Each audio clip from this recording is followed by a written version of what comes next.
నమస్తే Telangana welcome to T News నేను మమతా ముందుగా బులెటిన్లో హెడ్లైన్స్ రాష్ట్రంలో ప్రారంభమైన ఇంటర్మీడియట్ పరీక్షలు ఎగ్జామ్ సెంటర్స్ దగ్గర 144 సెక్షన్ ఎల్లుండి బీఆర్ఎస్ చెలో మేడిగడ్డ కాళేశ్వరం ప్రాజెక్టు ప్రయోజనాలను ప్రజలకు వివరించనున్న నేతలు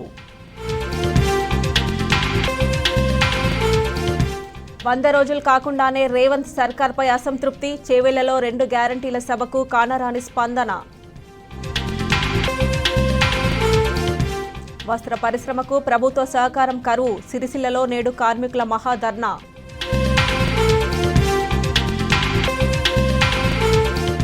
హిమాచల్ ప్రదేశ్లో పతనమంచున కాంగ్రెస్ సర్కార్ గవర్నర్ను కలిసిన బీజేపీ నేతలు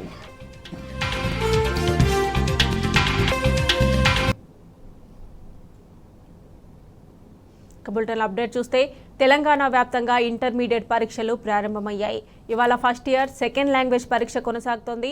ఇందుకు సంబంధించి సెట్ ఏ పేపర్ను అధికారులు ఎంపిక చేశారు. కాగా విద్యార్థులకు ఎక్కడ ఇబ్బందులు తలెత్తకుండా బోర్డ్ ఆఫ్ ఇంటర్మీడియట్ అన్ని ఏర్పాట్లు చేసింది. నేటి నుంచి మార్చి 19 వరకు జరిగే ఈ ఎగ్జామ్స్ ఉదయం 9 గంటల నుంచి మధ్యాహ్నం 12 గంటల వరకు నిర్వహిస్తారు. ఈ పరీక్షలకు కూడా 1 నిమిషం నిబంధన అమలు చేస్తున్నారు. రాష్ట్ర వ్యాప్తంగా 4,78,718 మంది విద్యార్థులు ఇంటర్ ఫస్ట్ ఇయర్ ఎగ్జామ్స్ రాస్తున్నారు. 5,02,260 మంది విద్యార్థులు రేపటి నుంచి సెకండ్ ఇయర్ పరీక్షలు రాయనున్నారు.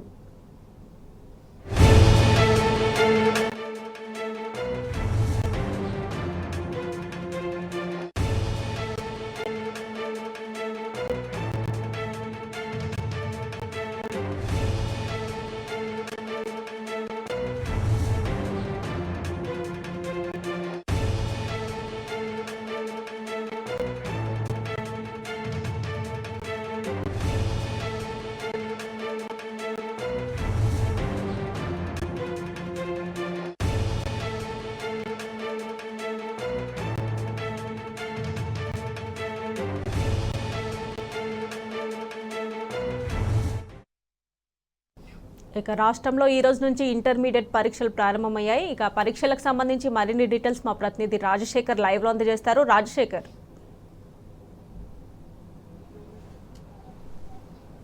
నేటి నుంచి రాష్ట్ర వ్యాప్తంగా ఇంటర్మీడియట్ పరీక్షలు ప్రారంభమయ్యాయి. దాదాపు 9,80,758 మంది విద్యార్థులు ఈ పరీక్షకు హాజరు కానున్నారు.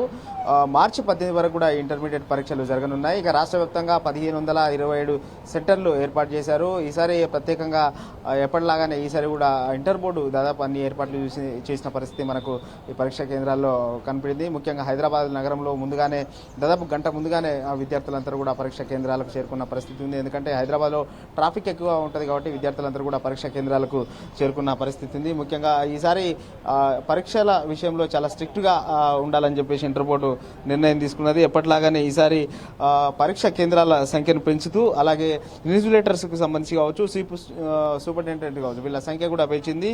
1,521 చీఫ్ సూపరింటెండెంట్లను ఏర్పాటు చేశారు. తర్వాత 27,900 మంది ఇన్విజిలేటర్లు, 75 మంది ఫ్లయింగ్ స్క్వాడ్స్, 200 మంది సిట్టింగ్ స్క్వాడ్స్ను కూడా ఏర్పాటు చేశారు. అలాగే ప్రతి పరీక్షా కేంద్రం వద్ద 144 సెక్షన్ అమల్లో ఉంటుంది. ఇంటర్ పరీక్షలు ఎవరైనా కాపీ కొట్టినా ఒక వ్యక్తి బదులు మరో వ్యక్తి పరీక్ష రాసినా అటువంటి వారిపై క్రిమినల్ కేసు నమోదు చేస్తామని ఇంటర్ బోర్డు ఇప్పటికే హెచ్చరించిన పరిస్థితి కనపడుతోంది. పరీక్షా కేంద్రాల సమీపంలో జిరాక్స్ సెంటర్లు మూసివేయాలని చెప్పేసి ఇప్పటికే అధికారులు ఆదేశాలు జారీ చేశారు. 100 మీటర్ల దూరంలో ఉన్న కూడా అనుమతించడం లేదు. అయితే 1 నిమిషం నిబంధన అనేది అమల్లో ఉంది. ఈ నేపథ్యంలో విద్యార్థి ఇప్పుడే ఒక అతను లేటుగా వచ్చాడు. కానీ ఇప్పటికే పరీక్ష ప్రారంభమైన నేపథ్యంలో పరీక్ష కేంద్రానికి సంబంధించి లాక్ కూడా వేసిన పరిస్థితి కనపడతా ఉంది. ముఖ్యంగా ఇంటర్ పరీక్షల కోసం అటు ఆర్టీసీ కూడా ప్రత్యేక బస్సులను ఏర్పాటు చేసింది. ప్రతి సెంటర్లో తాగునీరు, వైద్య సిబ్బందిని కూడా అందుబాటులో ఉంచారు. పరీక్ష కేంద్రంలోకి మొబైల్ ఫోన్లు, ఎలక్ట్రానిక్ పరికరాలు ఎలాంటివి అనుమతి లేవని ఇప్పటికే అధికారులు స్పష్టం చేశారు.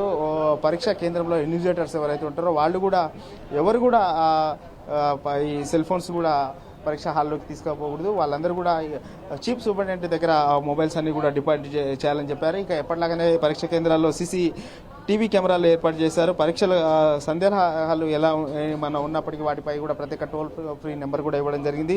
ముఖ్యంగా లేట్ అయిన వాళ్ళు ఎవరైతే ఉంటారో వాళ్ళకి సంబంధించి ఎప్పటిలాగానే 1 నిమిషం నిబంధన ఉండడంతో కొంత పరీక్ష కేంద్రాలకు సంబంధించి హైదరాబాద్ లాంటి నగరాల్లో కొంత పరీక్ష కేంద్రాల సెంటర్స్ ఒకే పేరుతో ఉండే అనేక కాలేజీలు ఉంటాయి. సో ఈ నేపథ్యంలో వాళ్ళకి సంబంధించి కూడా ప్రత్యేకంగా తీసుకోవడం జరుగుతుంది. లేట్గా వచ్చాడు. సో సో సో వాళ్ళ పేరెంట్ ఎందుకు లేట్గా తీసుకొచ్చారు? ट्रैफिक फुल हो गया सर, रास्ते में पूरा फुल जाम है। हाकिमपेट टोली चौकी पूरा रास्ते खुदा हुआ है, रोड़ा धर रहे हैं वहाँ पे। ट्रैफिक में आने में दुनिया का प्रॉब्लम, रास्ते में पूरा ट्रैफिक जाम। कितने मिनट लेट हुआ? अभी 2-3 मिनट लेट हुआ होगा, 5 मिनट लेट हुआ होगा।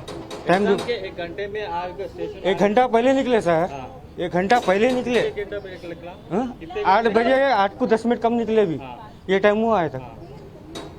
ఇది దాదాపు గంట పైగా ఆ పరీక్షా కేంద్రానికి ముందే బయలుదేరాం, కానీ ఆ ట్రాఫిక్ వల్ల తమకు లేట్ అయింది అని చెప్పేసి అటు పేరెంట్ కూడా ఆవేదన వ్యక్తం చేస్తున్న పరిస్థితి కనపడతా ఉంది. సో మొత్తంగా అయితే రాష్ట్ర వ్యాప్తంగా నేటి నుంచి పరీక్షలు అంతా కూడా ప్రారంభమైన పరిస్థితి ఉంది. రేపు మొదటి సంవత్సరం ఇవాళ కంప్లీట్ కానుండగా రేపు రెండో సంవత్సరానికి సంబంధించిన విద్యార్థులు పరీక్ష రాయనున్నారు. విద్యార్థులందరూ కూడా ఎలాంటి వస్తువులని లోపలికి అనుమతించలేదు. వాళ్ళ బ్యాగ్స్ కానీ ఎవ్రీథింగ్ అన్నీ కూడా పరీక్షా హాల్ కేంద్రం వద్ద బయటనే పెట్టిన పరిస్థితి అయితే మనకు ఇక్కడ కనబడతా ఉంది. రిక్వెస్ట్ చేస్తూ ఉన్నాడు, లేట్గా వచ్చిన విద్యార్థి ఎవరైతే ఉన్నారో తను రిక్వెస్ట్ చేస్తూ ఉన్నాడు. అయితే తమకు అధికారులు చెప్పిన సమయపాలనే పాటిస్తాము, అనుమతి ఇవ్వలేమంటూ కూడా వాళ్ళు స్పష్టం చేస్తూ ఉన్నారు. చీఫ్ సూపరింటెండెంట్ చెప్తా ఉన్నాడు. సో అరగంట ముందుగానే లోపలికి రావాలి, అధికారులు ఇచ్చిన రూల్స్ మాత్రమే పాటిస్తామని చెప్తా ఉన్నారు. ఆ విద్యార్థి పేరెంట్స్ రిక్వెస్ట్ చేస్తున్న పరిస్థితి అయితే మనకు కనపడతా ఉంది. హైదరాబాద్ నగరంలో ఈ విధంగా పలు చోట్ల లేటుగా వచ్చినట్టు ఇప్పుడు సమాచారం అందుతుంది. వాళ్ళందరినీ కూడా మరి అనుమతిస్తారా లేదా అనేది చూడాల్సింది. ఎందుకంటే మొదటి సంవత్సరం పరీక్ష కాబట్టి దాదాపు అనుమతించకపోవచ్చు. రెండో సంవత్సరం విద్యార్థులు ఎవరైనా ఉంటే వాళ్ళకి ఎక్స్క్యూజ్ చేసే అవకాశం అయితే కనపడతా ఉంది. ఎందుకంటే వీళ్ళకి మరో అవకాశం ఉంటుంది కాబట్టి వాళ్ళని అనుమతించే అవకాశం అయితే ఉండకపోవచ్చు అని చెప్పేసి ఇక్కడ చీఫ్ సూపరింటెండెంట్ చెప్తా ఉన్నారు. మొత్తం మీద అయితే రాష్ట్ర వ్యాప్తంగా ప్రశాంతంగా పరీక్ష ప్రారంభమైనట్టు ఇంటర్ బోర్డు అధికారులు చెప్తా ఉన్న పరిస్థితి మనకు కనపడతా ఉంది. ఇది ఇంటర్ పరీక్షలకు సంబంధించిన తాజా అప్డేట్. ఇక కాంగ్రెస్ ప్రభుత్వం అమలు చేస్తున్న గృహజ్యోతి మహాలక్ష్మి పథకానికి అనేక కొర్రీలు పెట్టింది. కుటుంబంలో ఒక్కరికే గృహజ్యోతి వర్తిస్తుందని, సొంతిల్లు లేకపోతే కరెంటు బిల్లు కట్టాల్సిందేనని నిబంధనలు పెట్టింది. కిరాయి ఇంట్లో ఉంటే 0 బిల్లుకు దూరమేనని, 200 యూనిట్ల ఫ్రీ కరెంటుకు ప్రభుత్వం జారీ చేసిన మార్గదర్శకాల్లో పేర్కొంది. గృహజ్యోతికి 1,00,000 నిబంధనలు పెట్టడంపై విమర్శలు వ్యక్తమవుతున్నాయి. గృహజ్యోతి పథకం పేరు గొప్ప ఊర్దిబ్బలా కనపడుతున్నది. గృహజ్యోతి పథకం కింద ప్రతి ఇంటికి 200 యూనిట్ల వరకు ఉచితంగా విద్యుత్ అందిస్తామని కాంగ్రెస్ ప్రభుత్వం ఎంతో అట్టహాసంగా ప్రకటించుకున్నది. కానీ మార్గదర్శకాలకు వచ్చేసరికి పేదలెవరూ ఈ పథకం కిందికి రాకుండా అడ్డుకట్ట వేసినట్టుగా కనపడుతున్నది. సొంత ఇల్లు లేని వారు, కిరాయి ఇంట్లో ఉంటున్న వారు రాష్ట్ర వ్యాప్తంగా లక్షల్లో ఉంటారు. ఇప్పుడు వీరందరూ 0 బిల్లుకు అనర్హులని మార్గదర్శకాలు స్పష్టం చేస్తున్నాయి. తెల్ల రేషన్ కార్డు ఉన్న ఒక కుటుంబానికి ఎన్ని విద్యుత్ కనెక్షన్లు ఉన్నా అందులో ఒక కనెక్షన్ కు మాత్రమే ఈ పథకం వర్తిస్తుందని ప్రభుత్వం విడుదల చేసిన మార్గదర్శకాల్లో స్పష్టంగా పేర్కొన్నది. విద్యుత్ శాఖ లెక్కల ప్రకారం రాష్ట్రంలో 200 యూనిట్ల లోపు విద్యుత్ వాడే వినియోగదారుల సంఖ్య 1.05 కోట్లు. ఇందులో కనీసం 0.5% మందికి కూడా 0 బిల్లు వస్తుందా లేదా అనే అనుమానాలు మొదలయ్యాయి. ఇందుకు అనేక కారణాలున్నాయి.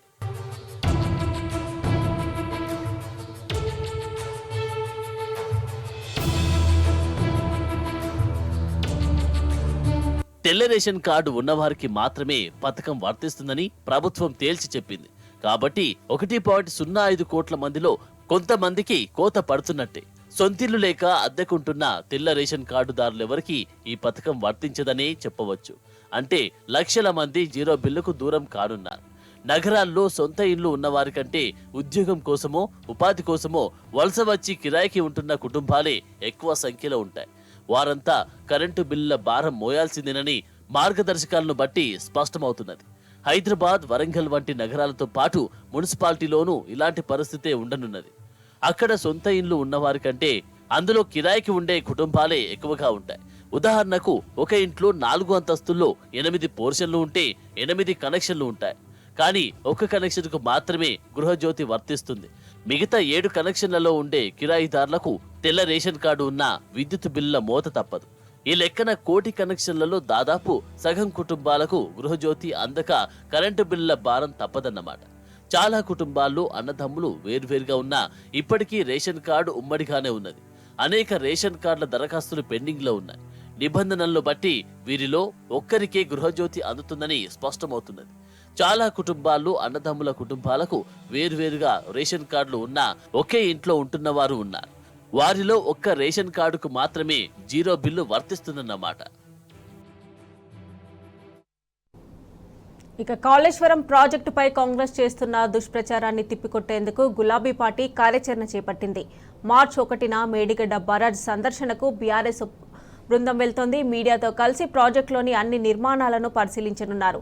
బరాజ్ కొట్టుకుపోయేలా కాంగ్రెస్ చేస్తున్న కుట్రను ప్రజల్లో ఎండగడతామని ఆ పార్టీ వర్కింగ్ ప్రెసిడెంట్ కేటీఆర్ ప్రకటించారు.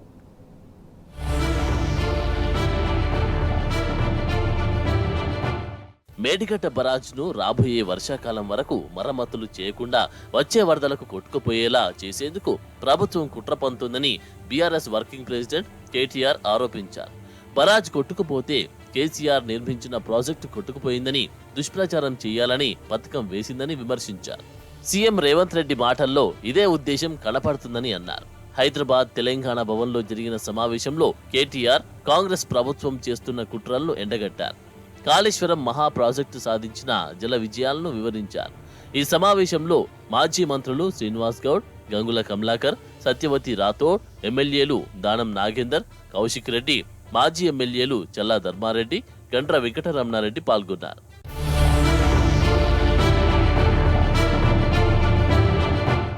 మేడిగడ్డలో 2-3 పిల్లర్లకు పగుళ్లు వస్తే బరాజు మొత్తం కూలిపోయిందని కాంగ్రెస్ ప్రచారం చేస్తుందని మండిపడ్డారు. ఒక కాపర్ డ్యామ్ ను నిర్మించి 3 పిల్లర్లకు వెంటనే మరమ్మతులు నిర్వహించవచ్చని చెప్పారు. వెంటనే మరమ్మతులు చేసి రైతులకు సాగునీరు అందించాలని కేటీఆర్ డిమాండ్ చేశారు. మరోవైపు కాంగ్రెస్ హయాంలో కడెం ప్రాజెక్ట్, గుండ్లవాగు, మూసీ ప్రాజెక్ట్, సింగూరు, పులిచింతల, ప్రకాశం బ్యారేజ్ వంటి అనేక ప్రాజెక్టుల్లో సమస్యలు వచ్చాయని గుర్తుకు చేసిన ఆయన వాటిని తిరిగి మరమ్మతులు చేసి ప్రజలకు ఉపయోగపడేలా మార్చాలని తెలిపారు. రాజకీయంగా బీఆర్ఎస్ పై కోపముంటే తీర్చుకోవాలే కానీ రైతులకు ప్రజలను మాత్రం ఇబ్బంది పెట్టొద్దని కేటీఆర్ అన్నారు. మేడిగడ్డపై విచారణ జరిపి బాధ్యులపై చర్యలు తీసుకోవాలని ఇదే విషయాన్ని అసెంబ్లీలో కూడా చెప్పామని కేటీఆర్ గుర్తుకు చేశారు.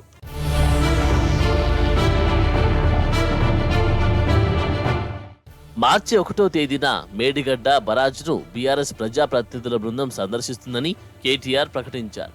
150 మంది పార్టీ ఎమ్మెల్యేలు, ఎమ్మెల్యేలు, మాజీ ఎమ్మెల్యేలు, ఎమ్మెల్సీలు, ఎంపీలతో కలిసి మేడిగడ్డ సందర్శనకు వెళ్తామని తెలిపారు. మీడియా బృందాన్ని కూడా తీసుకెళ్తామన్నారు. దశల వారీగా అన్ని బరాజ్లు, పంప్ హౌస్లు సందర్శిస్తామని, మాతో కాంగ్రెస్ మంత్రులు వస్తామంటే వెంట తీసుకెళ్తామని చెప్పారు. ప్రజలకు కాళేశ్వరం ద్వారా అందుతున్న ఫలాలను వివరిస్తామని, మేడిగడ్డపై కాంగ్రెస్ పార్టీ కుట్రలను ఎండగడతామన్నారు.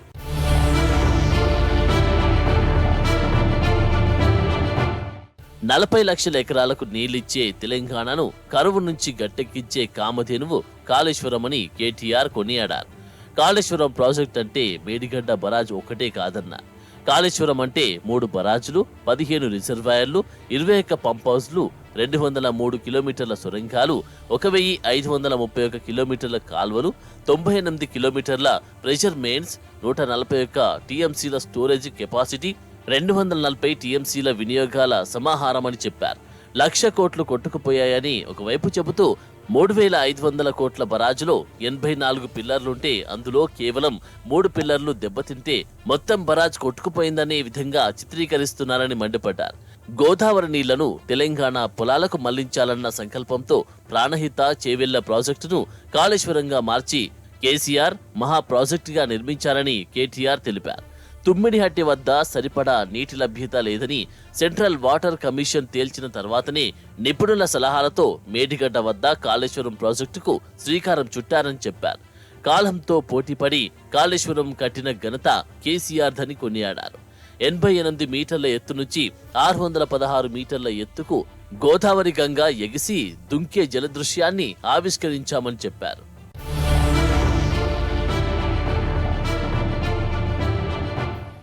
తెలంగాణ ఉద్యమానికి జడిసి నాడు కాంగ్రెస్ సర్కార్ ఆధారాబాదరగా ప్రాణహిత చేవెళ్ల ప్రాజెక్టును డిజైన్ చేశారని కేటీఆర్ ఎద్దేవా చేశారు.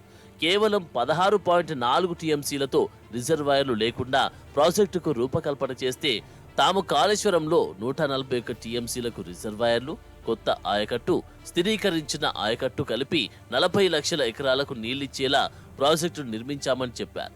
139 మెగావాట్ల సామర్థ్యం గల మోటార్లను పెట్టి నీటిలో ఎత్తిపోసేలా చేశామన్నారు. కాళేశ్వరంలో నీటిని మేడిగడ్డ నుంచే ఎత్తిపోయాల్సిన అవసరం లేదని, ఎల్లంపల్లి, ఎస్ఆర్ఎస్పి, వరద కాల్వ, మిడ్మానేరు నుంచి కూడా ఎత్తిపోయొచ్చని తెలిపారు. హైదరాబాద్ నగరం మంచినీటికి ఇబ్బంది పడొద్దని కాళేశ్వరం నిర్మించామని, కాకతీయ కాల్వ 6 నెలల పాటు ఆరకుండా చివరి మడిని కూడా తడిపింది ఈ ప్రాజెక్టేనని స్పష్టం చేశారు. ఈ విషయం ఉత్తమ్ కుమార్ రెడ్డికి కూడా తెలుసన్నారు కేటీఆర్. కోథాడ, సూర్యాపేట, తుంగతుర్తి, మహబూబాబాద్, డోర్నకల్ వరకు నీళ్లు వచ్చాయంటే కాళేశ్వరం వల్లేనన్నారు. చెరువులు నింపడమే కాకుండా సిరిసిల్ల జిల్లాలో 6 మీటర్ల మేర భూగర్భ జలాలు పైకి వచ్చాయని చెప్పారు. కాళేశ్వరం వల్ల పాతాళ గంగా పైకి వచ్చిందని, జల విజయాలన్నీ కాళేశ్వరం పుణ్యమేనని కేటీఆర్ వివరించారు.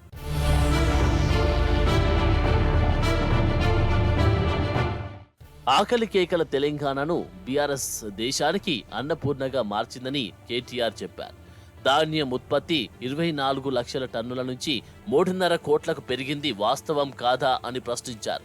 కానీ ఉమ్మడి రాష్ట్రంలో తెలంగాణకు కన్నీళ్లు మిగిల్చిన చరిత్ర కాంగ్రెస్ పార్టీది అని కేటీఆర్ విమర్శించారు. ఎన్ని ఉద్యమాలు చేసినా గోదావరి నీళ్లను తెలంగాణకు అందించకుండా 60 ఏళ్ల పాటు కాంగ్రెస్ పార్టీ కన్నీళ్లు మిగిల్చిందని గద్దర్, సదాశివుడు లాంటి కళాకారులు ప్రజలకు వివరించి చెప్పారని గుర్తుకు చేశారు. మహారాష్ట్ర ప్రభుత్వం గోదావరిపై బాబ్లీ ప్రాజెక్టు కట్టిన నాటి కాంగ్రెస్ ప్రభుత్వం చోద్యం చూసిందని కేటీఆర్ విమర్శించారు. కొత్త ప్రాజెక్టులు కట్టకపోగా ఎస్ఆర్ఎస్పి ఎండిపోయేలా చేసిందని మండిపడ్డారు. తెలంగాణ ఉద్యమం ప్రారంభం కాగానే ప్రాణహిత, చేవెళ్ల అంటూ రంగుల కల చూపించారని, కేసీఆర్ ఆధ్వర్యంలో తెలంగాణ ఉద్యమం ప్రారంభమైన తర్వాతనే కాంగ్రెస్ పార్టీ జలయజ్ఞం పేరుతో నాటకాలకు తెరలేపిందని దుయ్యబట్టారు. ఒక్క కాల్వ కూడా తవ్వకుండా మొబిలైజేషన్, అడ్వాన్సుల పేరుతో అడ్డగోలుగా నిధులు దోచిపెట్టారని విమర్శించారు. ఆనాటి జలయజ్ఞంలో 52,000 కోట్ల అవినీతి జరిగిందని కాగ్ రిపోర్ట్ ఎండగట్టిందని గుర్తుకు చేశారు. కాగ్ రిపోర్టు నాడు తప్పు అయితే నేడు ఎలా ఒప్పు అవుతుందో సీఎం రేవంత్ రెడ్డి చెప్పాలని కేటీఆర్ డిమాండ్ చేశారు.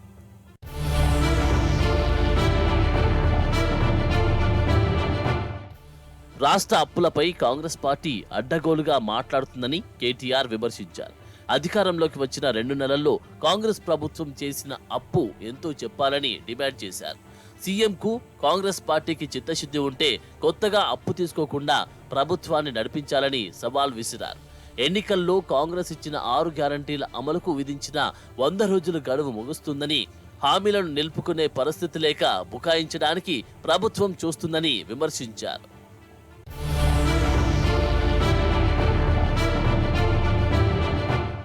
ఇక అబద్ధాలు చెప్పి అధికారంలోకి వచ్చిన రేవంత్ రెడ్డికి స్ట్రాంగ్ కౌంటర్ ఇచ్చారు మాజీ మంత్రి BRS MLA Harish Rao. Machine Bhagiratha, Kaleshwaram ప్రాజెక్టులపై అనవసరపు ఖర్చు చేశారన్న రేవంత్ వ్యాఖ్యలను ఆయన తప్పుపట్టారు. ప్రజా సంక్షేమం కోసం చేసిన ఖర్చును వృధా ఖర్చు అనడంపై హరీష్ రావు తీవ్ర స్థాయిలో ఫైర్ అయ్యారు.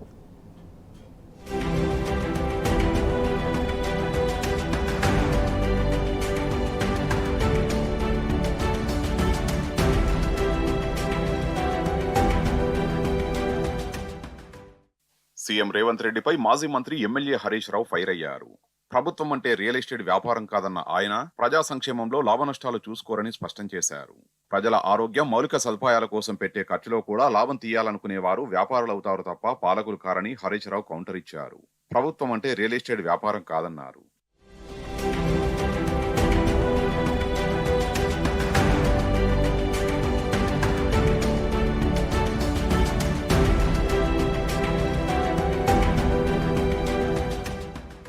మిషన్ భగీరథలో లాభం వెతికేవాడు ముఖ్యమంత్రి కావడం మన దురదృష్టమన్నారు హరీష్ రావు.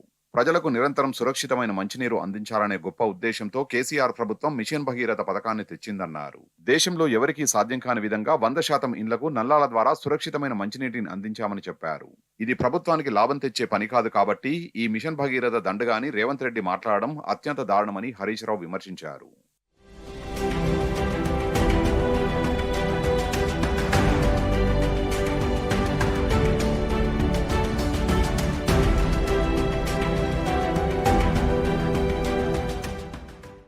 మిషన్ భగీరథ కోసం బీఆర్ఎస్ ప్రభుత్వం 35,000 కోట్ల రూపాయలు ఖర్చు చేస్తే దాన్ని 50,000 కోట్ల రూపాయలకు పెంచి చెబుతున్న ఘనత సీఎం రేవంత్ రెడ్డికే దక్కుతుందని హరీష్ రావు ఎద్దేవా చేశారు.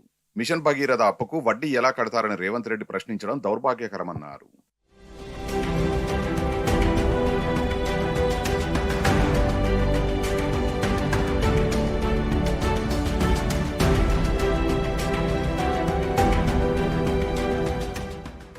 రెండు 2014లో రాష్ట్రంలో మంచినీటి సౌకర్యం కలిగిన జనావాసాల సంఖ్య కేవలం 5,672 మాత్రమేనని మాజీ మంత్రి హరీష్ రావు గుర్తు చేశారు.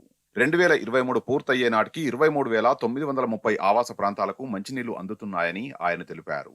30% ఇళ్లకు మాత్రమే అందిన మంచినీరు ఇప్పుడు 100%కి చేరుకుందన్నారు.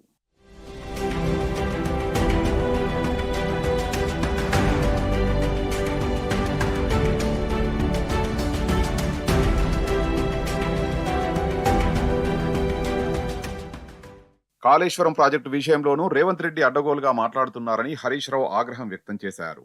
2007లో ప్రాణహిత చేవెళ్లకు శంకుస్థాపన చేసి కాంగ్రెస్ నాయకులు 2014 వరకు ఎందుకు చేతులు ముడుచుకొని కూర్చున్నారని ఆయన ప్రశ్నించారు. 2014తో పోలిస్తే 2023 చివరికి కాళేశ్వరం ప్రాజెక్టు ద్వారా తెలంగాణలో పెరిగిన ఆయకట్టును లెక్కలతో సహా అసెంబ్లీలో వివరించినట్లు హరీష్ రావు స్పష్టం చేశారు. కాళేశ్వరం ప్రాజెక్టు వల్లే ఎస్ఆర్ఎస్పీ ద్వారా అటు కోదాడ వరకు ఇటు డోర్నకల్ వరకు నీరు అందించగలిగామన్నారు. 1956 నుంచి 2014 వరకు ఉన్న ప్రభుత్వాలు మొత్తంగా 41 లక్షల కొత్త ఆయకట్టుకు మాత్రమే నీరు అందించాయని హరీష్ రావు గుర్తు చేశారు. గడిచిన 9.5 బీఆర్ఎస్ ప్రభుత్వం 48 లక్షల ఎకరాలకు నీళ్లు అందించిందని ఆయన వివరించారు. రైతులకు సాగునీరు, ప్రజలకు మంచినీరు ఇవ్వడానికి కూడా లాభనష్టాలతో బేరీజు వేసుకునే దుర్మార్గపు ప్రభుత్వం రేవంత్ రెడ్డిదని ఎద్దేవా చేశారు.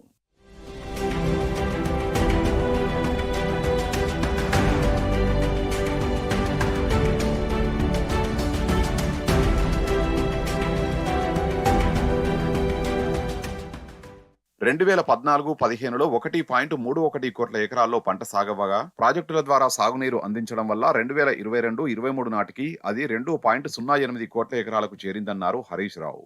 రాష్ట్ర ఆవిర్భావానికి ముందు 1.98 లక్షల టన్నుల మత్స్య సంపద ఉండగా ఇవాళ అది 4.24 లక్షల టన్నులకు పెరిగిందని వివరించారు.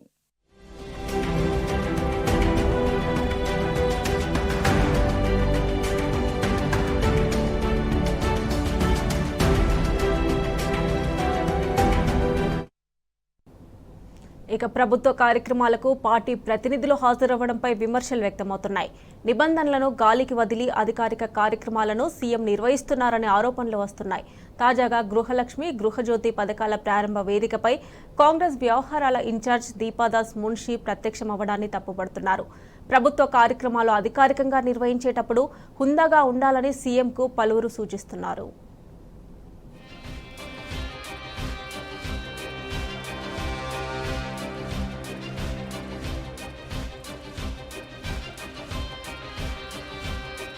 రాష్ట్రంలో ఏర్పాటైన కాంగ్రెస్ ప్రభుత్వం రోజుకో వివాదానికి ఆజ్యం పోస్తుంది. ప్రతిపక్ష నేతలపై విమర్శల కోసం ముఖ్యమంత్రి రేవంత్ రెడ్డి ఉపయోగిస్తున్న పదజాలం పౌరుషంగా అభ్యంతరకరంగా ఉంటుందనే ఆరోపణలు ఓవైపు వెల్లువెత్తుతూ ఉంటే, మరోవైపు సచివాలయంలో నిర్వహిస్తున్న అధికారిక కార్యక్రమాలు సైతం అభ్యంతరకరంగా ఉంటున్నాయనే రుసరుసలు గుసగుసలు అధికార గణంలో వినిపిస్తున్నాయి. సెక్రటేరియట్లో జరిగిన గృహలక్ష్మి, గృహజ్యోతి పథక ప్రారంభ కార్యక్రమంలో రాష్ట్ర కాంగ్రెస్ వ్యవహారాల ఇన్ఛార్జ్ దీపదాస్ మున్సి ప్రభుత్వ అధికారిక వేదికపై కూర్చోవడం తాజాగా మరో వివాదానికి తెరలేపింది. ఇది నిబంధనలకు విరుద్ధం అనే అభిప్రాయాలు వ్యక్తమవుతున్నాయి.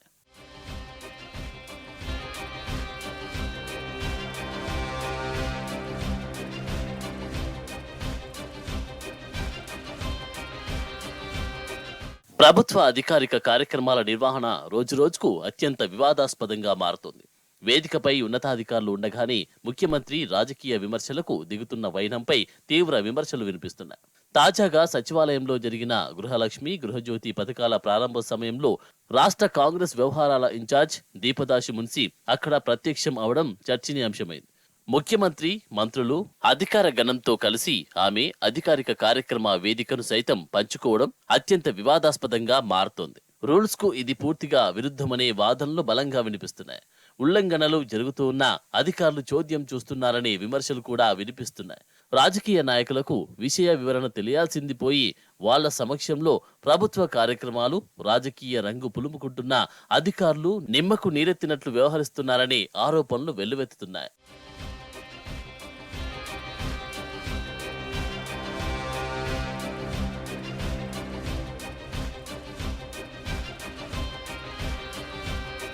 ప్రభుత్వ కార్యక్రమాలు రాజకీయ సభా వేదికలకు తేడా లేదన్నట్లుగా ముఖ్యమంత్రి రేవంత్ రెడ్డి వ్యవహరిస్తున్నారని అధికారులు అభిప్రాయపడుతున్నారు. గతంలో ఇలా ఎప్పుడూ జరగలేదనేది అధికారులు, రాజకీయ విశ్లేషకుల అభిప్రాయం. అధికారిక కార్యక్రమాలు ఫక్తు రాజకీయ పోకడల్లో సాగుతున్నాయి అనేది విశ్లేషకుల ప్రధాన అభ్యంతరం. సచివాలయం కేంద్రంగా ప్రభుత్వ ప్రధాన కార్యదర్శి లాంటి ఉన్నతాధికారులే సాక్ష్యంగా నిబంధనలను గాలికి వదిలేసి రేవంత్ రెడ్డి ప్రతిపక్షాలపై నోరు పారేసుకుంటున్న వైనంపై సొంత పార్టీలోనే భిన్నాభిప్రాయాలు వ్యక్తమవుతున్నాయని సమాచారం. అసలు ముఖ్యమంత్రి రేవంత్ రెడ్డి వాడుతున్న భాష పూర్తి అభ్యంతరకరంగా ఉంటోందని స్వయంగా మంత్రులే తమ సన్నిహితుల దగ్గర అసహనాన్ని వ్యక్తం చేస్తున్నట్టు వినికిడి.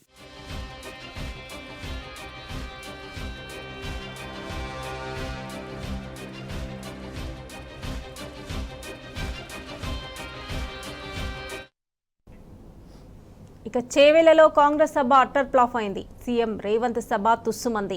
రేవంత్ ప్రసంగాన్ని జనం పట్టించుకోలేదు.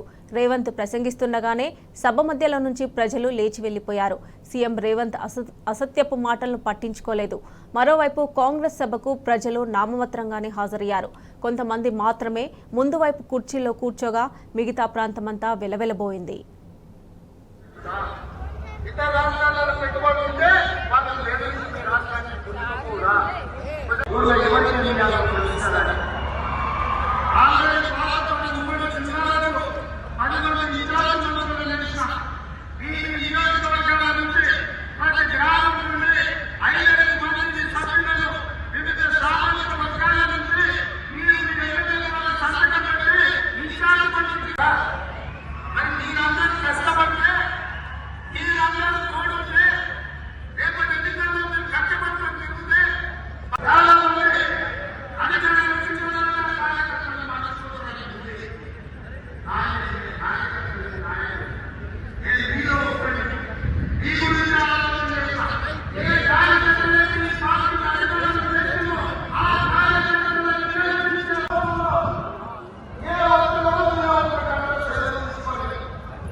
ఇక కాంగ్రెస్ లో బీసీల రాజకీయ భవితవ్యం ఏంటి?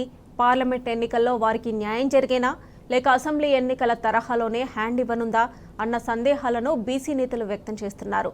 లోక్సభ ఎన్నికల్లోనైనా బీసీలకు పెద్దపీట వేయాలన్న కాంగ్రెస్ సీనియర్ నేత విహెచ్ వ్యాఖ్యలు ఇప్పుడు హస్తం పార్టీలో హాట్ టాపిక్ గా మారాయి.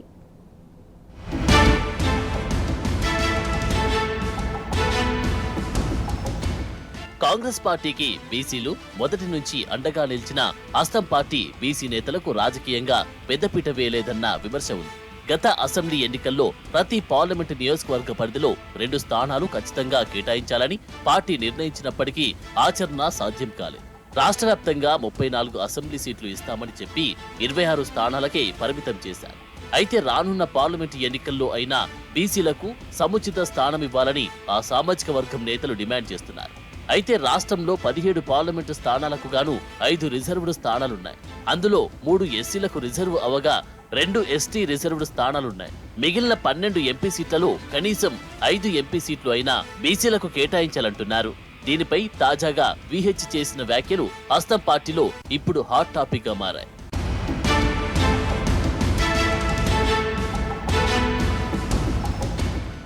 కాంగ్రెస్ సీనియర్ నేత వి హనుమంతరావు అయితే బాహటంగానే బీసీ వాయిస్ ను బలంగా వినిపిస్తున్నారు. అసెంబ్లీ ఎన్నికల్లోనే బీసీలకు అన్యాయం జరిగిందని, పార్లమెంటు ఎన్నికల్లోనైనా న్యాయం చేయాలని ఆయన డిమాండ్ చేస్తున్నారు. బీసీ కులగణన చేస్తే సరిపోదని, బీసీలకు టికెట్లు ఇస్తేనే నమ్ముతారని కుండబద్దలు కొట్టారు. పోటీ చేసి తీర్తా, అన్నిటికంటే ముఖ్యం 7 సీట్లుంటే 4 ఎస్సీ ఎస్టీలకు ఇచ్చిండ్రు, 3 జనరల్ ఉంటే అది కూడా అప్పర్ క్లాస్ తీసుకున్నారు. ఇది న్యాయమైన కేసు నాది. బీసీల గురించి చెప్తారు, బీసీ బిల్లు పెడతారు, బడుగు బలైన వర్గాల వారికి సీట్ ఇయ్యరా, మేము బీసీలో ఓట్లేసే మిషన్లమా అని అడుగుతున్నా. నేను ఎన్ని రోజులు ఊరుకోవాలండి? అరే ఎవరు కొత్త వచ్చిన వాళ్ళు నాకే కావాలంటే మరి మేము ఎక్కడ పోవాలి? ఒరిజినల్ కాంగ్రెస్ వాళ్ళ పరిస్థితి ఏంది? ఇవాళ పవర్లు వచ్చిందని అందరు జాయిన్ అయిపోతారు. ఒరిజినల్ కాంగ్రెస్ కార్యకర్తలు ఏం కావాలని అడుగుతున్నా నేను. కాంగ్రెస్ లో బీసీలకు జరుగుతున్న అన్యాయాన్ని నిరసన గలం వినిపిస్తూనే ఉంది. బీసీలకు జరుగుతున్న అన్యాయాన్ని నిలదీస్తూ సీనియర్ నేత పొన్నాల లక్ష్మయ్య ఆ పార్టీలో తనకున్న 40 ఏళ్ల రాజకీయ అనుబంధాన్ని వదులుకొని మరీ అప్పట్లో బీఆర్ఎస్ లో చేరారు. అలాగే చాలా మంది బీసీ నేతలు ఆయన బాటలో నడిచారు. మరి అసెంబ్లీలో ఎన్నికల సీట్లలో అన్యాయం జరిగినప్పటికీ వచ్చే పార్లమెంటు ఎన్నికల్లోనైనా బీసీలకు టికెట్లు దక్కుతాయో లేదో చూడాలి.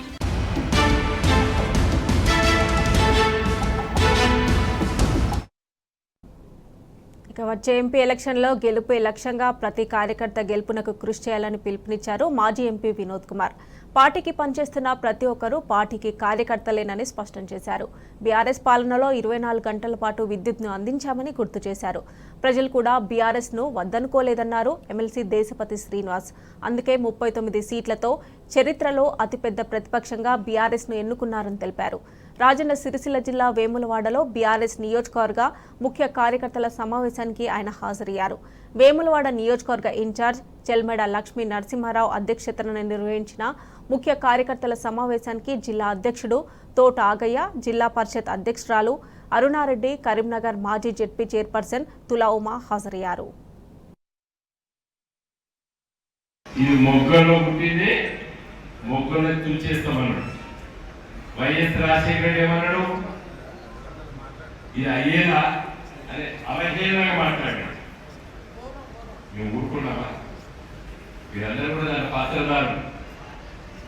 మనం చేసే పని మంచిదా కాదని కూడా ఆలోచించుకోవాలి. మన target is correct or wrong. Correct అయితే ప్రజాసేవగా ఏదైనా కానీ, చదువులా కానీ, వ్యాపారంలో కానీ, ఏదైనా కానీ మన టార్గెట్ కరెక్ట్ ఉన్నట్టయితే తప్పనిసరిగా విజయం సాధిస్తాం. ఒకరోజు ముందు, ఒకరోజు వెనక్కి తప్పనిసరిగా సాధిస్తాం. తెలంగాణలో ప్రతి గ్రామంలో ఇలా గులాబీ జెండా ఉంది. మన నియోజకవర్గంలో చూడండి, బీజేపీకి చాలా గ్రామాల్లో కార్యకర్తలు లేరు, కాంగ్రెస్ పార్టీకి లేరు, మనకున్నంత శక్తి వాళ్ళకి లేదు. కాబట్టి ఇక్కడ ప్రజలు మనం ఎంపిక చేసుకుంటారు. నేను ఎందుకు చెప్తున్నానంటే, ఈ రాష్ట్రంలో, ఈ దేశంలో బీజేపీ కానీ కాంగ్రెస్ పార్టీ కానీ నిజంగా ప్రజల కోసం ఒక్క మంచి పని చేసినట్టు చెప్పని ఛాలెంజ్ చేస్తున్నారు. ఒక్క మంచి పని ఈ రాష్ట్రంలో 4 బీజేపీ ఎంపీలు గెలిచిండ్రు. 4 రూపాయలు తీసుకొచ్చిందా అని అడుగుతున్నాను. ఒక్క పని చేసిందా అని అడుగుతున్నాను. చెయ్యలేదు. బీఆర్ఎస్ ను వద్దనుకోలేదు. బీఆర్ఎస్ ను ఒక బలమైన ప్రతిపక్షంగా అసెంబ్లీలో నిలబెట్టిరు ప్రజలు. చరిత్రలో ఎప్పుడు కూడా ఇంత బలమైన ప్రతిపక్షం లేదు.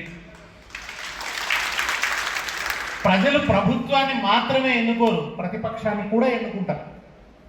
ఒక బలమైన ప్రతిపక్షంగా బీఆర్ఎస్ని ఎన్నుకున్నారు కనుక ప్రజలు బీఆర్ఎస్ సజీవంగా ఉండాలని కోరుకుంటున్నారు, ప్రశ్నించాలని కోరుకుంటున్నారు, తమ ప్రయోజనాల కోసం వాదించాలని కోరుకుంటున్నారు, ఒక రక్షణ కవచంలాగా ఉండాలని కోరుకుంటున్నారు.